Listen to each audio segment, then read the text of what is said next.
Hey everybody, this is the Canadian Wolf bringing you a pro-revenge story entitled He Spread False Rumors About Me That Cost Me a Promotion and Turned People Against Me, so I destroyed his career within this place, eventually pushing him out. Let's go, Pack. This is long, but bear with me here. Let's call the person in question Tom, and the supporting cast of holes Mary and Tony. I started working here in 2015. It is a hard job, and the camaraderie of the team made it easier to handle. Tom, Mary, Tony, and I became fast friends as we worked so closely together doing this very emotionally and physically draining work. We would celebrate birthdays together, plan trips together, help each other move, have dinner at each other's home, confide in each other, etc. After a year, we were all getting restless and were becoming a bit sour due to the lack of upward mobility. A management position finally opened up and Tony and I applied to it. In the application process, Tom kept trying to dissuade me from pursuing the position, saying I will be bored with it soon and it wouldn't be a good fit for me. I told him thanks for the advice, but I am capable of making my own decisions for my career. This was strange since he, himself, was not applying for it, but for some reason didn't want me to have it. First red flag, this guy is on some other ish.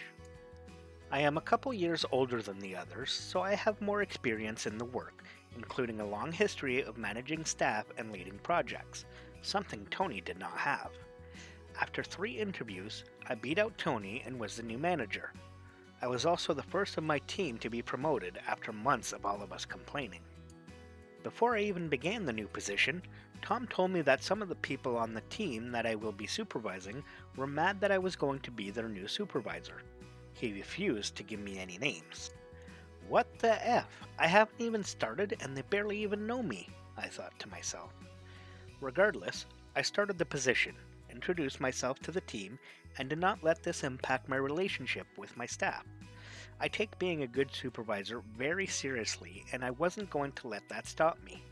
I promise this will be relevant later. About a month goes by and my former supervisor, the head of my old team, resigns. Senior leadership is scrambling for a replacement and doesn't have much of a clue what to look for. As my former supervisor left, he told everyone what a shame it was that I was given this other management position because I would have been the perfect replacement. Next thing you know, I get sat down by the senior director and our chief of staff. They essentially tell me that they want to take my current role and combine it with the role of my former supervisor, give me a director title, and a hell of a lot more money. As flattered as I was, I felt a bit guilty as this management position can go to one of my colleagues who desperately wanted a promotion. I also wasn't sure I wanted to do that job as I've done it in the past and my current role was something new and challenging. Finally, I know enough that doing both roles at the same time would be impossible, and I didn't want to be hated and suck at my job. I am very passionate about what I do, and I couldn't live with myself if I was bad at it. For these reasons, I was gearing towards turning it down. I made the terrible mistake in confiding in Tom and Mary about this, including the part where I was leaning towards not accepting it. Mary became very upset, exclaimed that the position should go to Tony and it's not fair because I already got a promotion.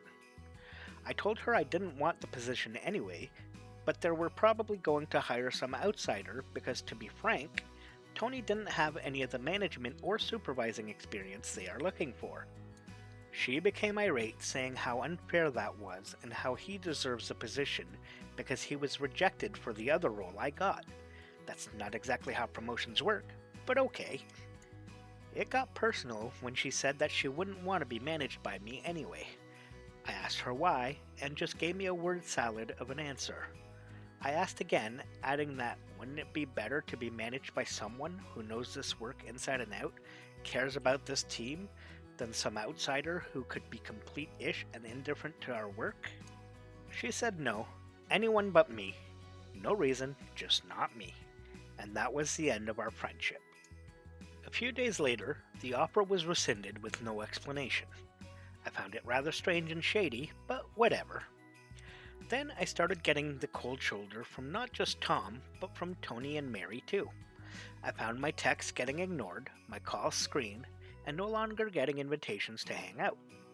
I started to suspect that Tom said some ish to poison these people against me, but why would he do that? That's crazy, right? By this time, a new colleague had joined their team who I got on with. Let's call him Andy. Andy was also becoming close to the dastardly trio, in particular, Mary. All of my suspicions were finally realized this one evening. Andy and I were drinking at a bar late one Friday night. We were laughing, having a good time, when he changed his mood suddenly to tell me he has something very difficult to say.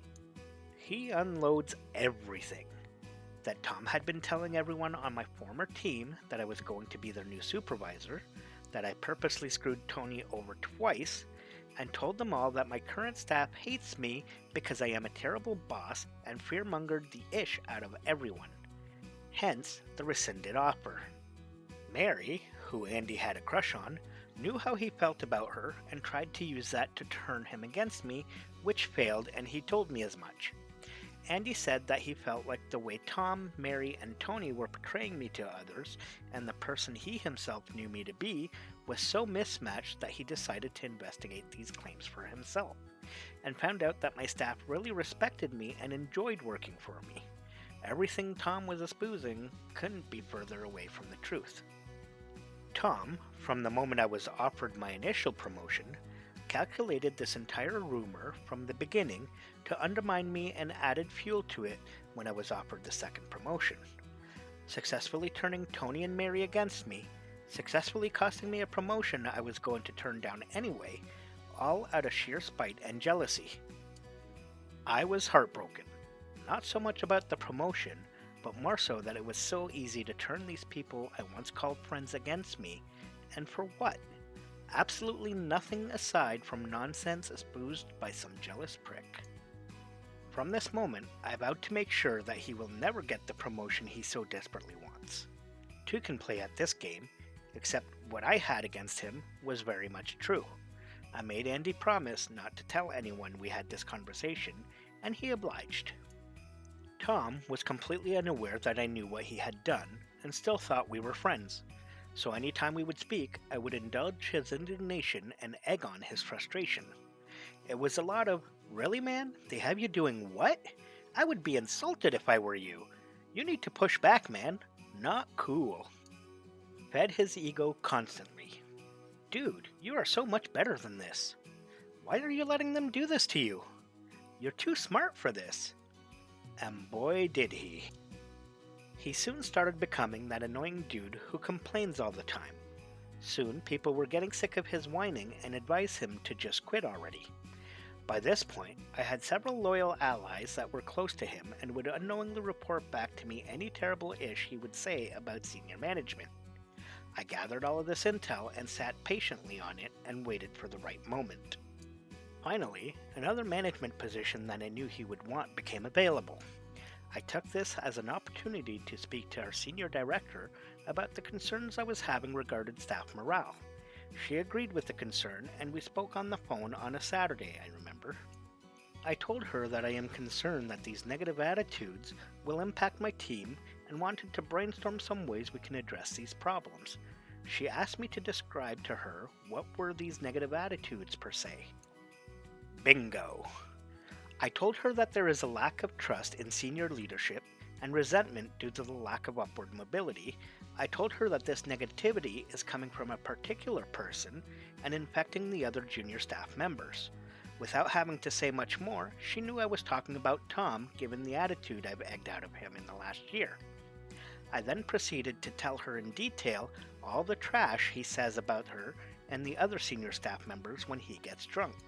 We spoke a bit about how we can isolate his attitude and think of ways to highlight people with positive attitudes. He didn't get the promotion. A few months later, another position opened up, and I did the same song and dance. This time, I learned that he had been bad-mouthing our work to outside partners. Sat on the loaded weapon until the time was right and let it slip in a meeting. He was scolded and again passed over for this promotion. I kept doing this until he eventually quit. I still see his punkit everywhere. Mother effer even tried apologizing to me at one point, but it was too late. Damage had been done from both ends. I have no regrets, and if that makes me a vindictive person, so be it. Wow, that was quite a culminating revenge. Took some time to bring it to a boil, but the retaliation was great and truthful, unlike the initial attack on OP. Everything that OP used was based on fact. Yes, OP may have egged Tom on a little, but it was still Tom who said this stuff to others about management, who then told OP about it. Well done, OP. Well done.